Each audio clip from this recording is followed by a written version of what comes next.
Halo pemirsa Unhas TV, senang sekali saya Zara Sabita Suceng dapat kembali menjumpai Anda dalam Unhas Daily. Dalam beberapa menit ke depan kami akan menyajikan berita-berita teraktual hanya untuk Anda. Yayasan Bakti, Bursa Pengetahuan Kawasan Timur Indonesia bekerja sama dengan UNICEF menyelenggarakan Gala Sanitasi Aman. Kampanye sanitasi aman oleh anak muda untuk semua. Berikut berita selengkapnya untuk Anda. Yayasan Bakti bekerja sama dengan UNICEF terus mendukung pemerintah provinsi dan kabupaten kota untuk terus mengarus utamakan pembangunan sanitasi aman atau Safely Managed Sanitation di Sulawesi Selatan. Salah satu kegiatan yang dilakukan untuk mendukung percepatan tercapainya sanitasi aman yaitu menyelenggarakan Gala Sanitasi Aman, kampanye sanitasi aman oleh anak muda untuk semua. Kegiatan ini diselenggarakan Kamis 7 Desember 2023 pukul 8 pagi hingga 12 siang di Grand Ballroom Unhas Hotel and Convention. Acara ini diawali dengan tur pameran dan pengantar program WASH. Dibuka secara resmi dengan sambutan oleh Hengki Wijaya PhD selaku Kepala Kantor Perwakilan UNICEF Sulawesi Selatan. Dan sambutan oleh Profesor Dr. Hasanuddin Ishak MSc PhD selaku Ketua GPM FKM Unhas. Gala Sanitasi Aman ini merupakan salah satu puncak dari perayaan kerjasama kami dengan kampus Universitas Hasanuddin untuk melakukan kampanye tentang sanitasi aman di kampus ya. Jadi mengapa dilaksanakan di Unhas ya? Karena memang fokus kami memang untuk bermitra dengan Hasanuddin. Dan seperti yang kita lihat yang sudah ditampilkan ya di acara bahwa di perayaan ini kita melihat ada pemaparan ya dari hasil kerjasama, ada pemaparan dari mahasiswa yang terlibat di dalam kegiatan kami di dua kabupaten, di Kabupaten Sidrap dengan Pindrang, menjadi salah satu bagian dari tim kampanye kami ya untuk mempromosikan sanitasi aman ke mahasiswa dan juga ke publik. Dan kita juga bisa melihat ada perlombaan yang kita lakukan dan diikuti bukan cuma dari Unhas tapi juga dari beberapa kampus, beberapa perguruan tinggi yang memang berfokus pada kegiatan promosi sanitasi aman. Kalau dalam hal dukungan kami atau kerjasama kami dengan pemerintah, kami melakukan asistensi kepada pemerintah kabupaten. Dalam hal ini ada 2 pilot di Sidrap dengan Pindrang untuk melakukan kapasitasi, penguatan, reformasi sistem untuk layanan limbah di sana. Dan kami juga bekerjasama dengan pokja-pokja di tingkat provinsi untuk melakukan konsolidasi dan hal yang sama seperti yang dilakukan di Pindrang maupun Sidrap untuk melakukan review terhadap sistem pelayanan yang saat ini sudah ada di tingkat provinsi. Gala Sanitasi Aman ini menghadirkan talk show serta hiburan. Talk show pertama oleh Ara dan Cipa yang membawakan materi menyimak petualangan inspeksi akses sanitasi aman air limbah domestik. Talk show kedua, jelajah dan tantangan membangun sanitasi aman di Sulawesi Selatan yang dibawakan oleh Lydia Stuti Anwar. Dan talk show ketiga, kolaborasi multipihak untuk sanitasi aman bagi semua kalangan yang dibawakan oleh Wildan Setiabudi. Dalam talk show tersebut berlangsung diskusi yang menarik. Terlihat antusias peserta bertanya kepada pemateri dan menjawab pertanyaan kuis. Acara ini ditutup dengan hiburan stand-up komedi oleh Zakaribo. Universitas Hasanuddin meraih penghargaan sebagai perguruan tinggi terbaik implementasi KRIS.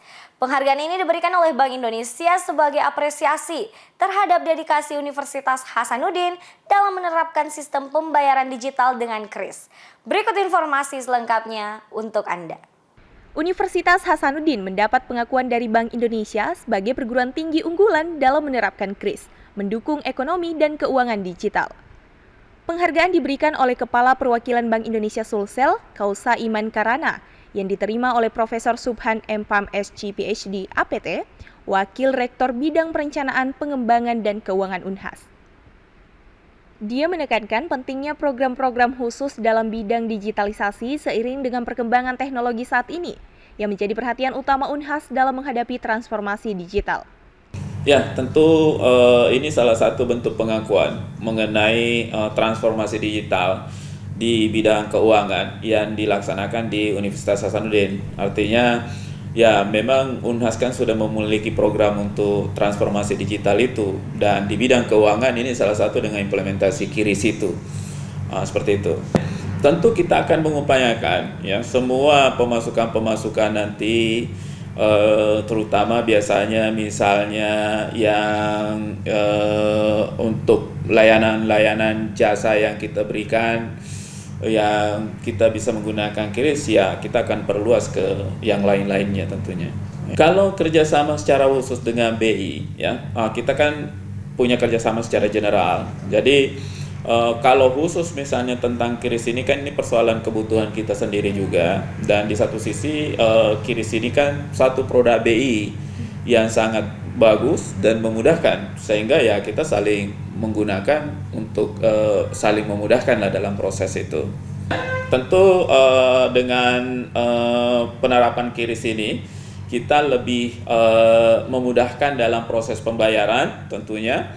Kemudian dalam penerimaan di rekening juga kami dari segi administrasinya dengan mudah kita identifikasi bahwa ini pemasukan dari satu tempat dan sebagainya. Jadi ini intinya sebenarnya memudahkan dan bisa langsung ke rekening resmi daripada Universitas Hasanuddin.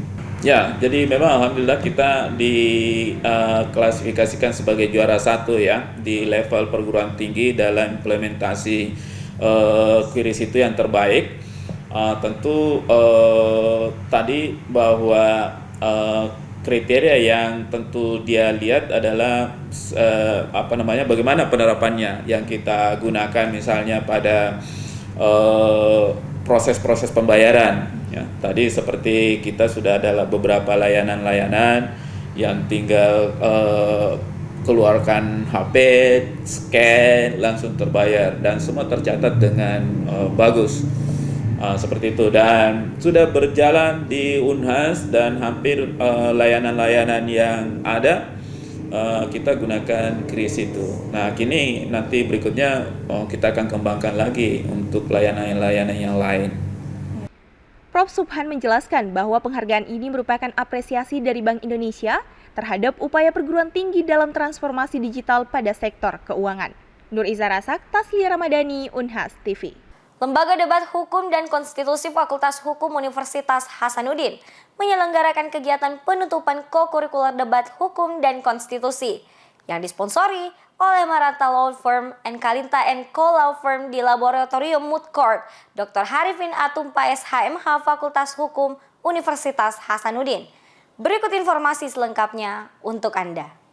Berbeda dari tahun-tahun sebelumnya, penutupan kokurikuler tahun 2023 Ledhak FH Unhas dirangkaikan dengan obrolan aktualisasi konstitusi yang membahas mengenai tahapan pemilu serta kesiapan penyelenggara menuju pemilu 2024 sehingga menghadirkan narasumber yang spektakuler. Dari bidang akademisi dihadiri oleh Dr. Romi Librayanto SHMH, juga menghadirkan anggota Bawaslu Provinsi Sulawesi Selatan yaitu Alamsyah SH dan anggota KPU Kota Makassar, Muhammad Gunawan Mashar. Ketiganya juga hadir sebagai juri yang menilai grand final kokurikuler debat hukum dan konstitusi. Ketua Panitia Kokurikuler Debat Hukum dan Konstitusi tahun ini, Nanda Fahrezi, merasa bangga melihat bagaimana peserta kokurikuler berproses selama kurang lebih 2 bulan ini. Ia menyampaikan selamat kepada peserta kokurikuler Debat Hukum dan Konstitusi karena telah menyelesaikan kegiatan 1 SKS ini di tempat yang paripurna. Ia secara pribadi bangga melihat proses peserta kokur yang bahkan awalnya masih sulit menyusun argumentasi. Hingga di final hari ini, kualitas mereka sebagai pendebat sudah jauh meningkat. Begitulah kokur seyogianya menemani serta membantu pesertanya untuk bersama-sama merangkak, berjalan, berlari hingga mendaki. Kokurikuler Debat Hukum dan Konstitusi juga meninggalkan kesan yang baik di hati para pesertanya. Peserta merasa bahwa kokurikuler Debat Hukum dan Konstitusi sangat ideal untuk mengembangkan skill dan kemampuan dalam berdebat, serta kerja sama tim juga sangat dijunjung tinggi. Salah satu peserta yaitu Fauzia Tussaida menyampaikan bahwa selama kokur, ia benar-benar mengasah kemampuan dalam berdebat. Ia dibimbing bagaimana tata cara berdebat yang baik dan benar. Semenjak tim debat terbentuk, ia berkenalan satu sama lain, baik dengan sesama tim ataupun tim lain. Ia juga menyatakan bahwa hal yang paling menarik adalah saat mengkaji mosi, karena ia beserta timnya bertukar pikiran dengan pendamping yang sangat membantu mengasah kemampuan dalam memahami suatu mosi. Selain itu, ia juga melakukan candaan dengan teman-teman yang membuat ia semakin akrab. Tak hanya itu, ia juga menyampaikan bahwa kokur debat adalah wadah untuk mengembangkan skill dan kemampuan dalam berdebat. Sebagai bentuk apresiasi, kokurikuler debat hukum dan konstitusi memberi penghargaan kepada tim John Locke yang meraih juara 1, tim John Austin yang meraih juara 2, dan tim Immanuel Kant selaku juara 3, serta tim Hans Kelsen selaku juara 4. Selain itu, penghargaan pembicara terbaik diraih oleh Haura Maudia Maisha, peserta terbaik diraih oleh Fadil Yusri Saputra, dan tim favorit diraih oleh Thomas Hobbes. Andrea Ririn Karina, Taslia Ramadhani, Unhas TV. Pemirsa, berita tadi sekaligus menutup perjumpaan kita hari ini. Terus saksikan Unhas Daily hanya di Unhas TV. Saya Zara Sabita Suceng beserta kru yang bertugas, pamit undur diri dan sampai jumpa.